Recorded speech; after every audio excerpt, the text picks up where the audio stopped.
Jumlah orang Jepang di China akan turun ke tingkat terendah dalam hampir 20 tahun. Selama dekade terakhir, jumlah penduduk Jepang di China terus mengalami penurunan. Pada tahun 2012, terdapat 150.000 orang Jepang di China, namun angka tersebut kini berada di ambang penurunan di bawah 100.000, yang merupakan angka terendah dalam hampir 20 tahun. Menurut statistik survei jumlah warga negara Jepang di luar negeri, dari Kementerian Luar Negeri Jepang, pada tahun 2022 terdapat 102.066 penduduk Jepang di China, mencerminkan penurunan sebesar 5,2% dari tahun 2021. Pada tahun 2021 sudah terjadi penurunan sebesar 3,6% dibandingkan tahun sebelumnya yang hanya berjumlah 107.715 penduduk Jepang.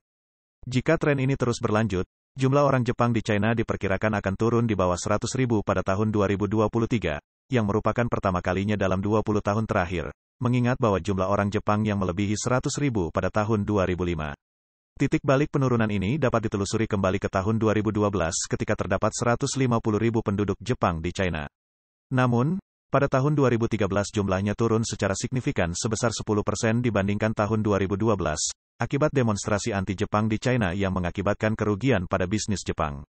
Alasan penurunan ini meliputi hubungan China-Jepang, pencegahan dan pengendalian pandemi, undang-undang kontraspionase, kesulitan perusahaan mobil Jepang di China, dan pembuangan air limbah nuklir Fukushima. Sebagai contoh, baru-baru ini Partai Komunis China menerapkan versi revisi undang-undang kontraspionase, yang meningkatkan kekhawatiran Jepang. Laporan mengatakan bahwa sejak musim semi tahun ini, menjadi semakin umum bagi orang Jepang yang ditempatkan di China mendiskusikan undang-undang kontraspionase setiap kali mereka bertemu.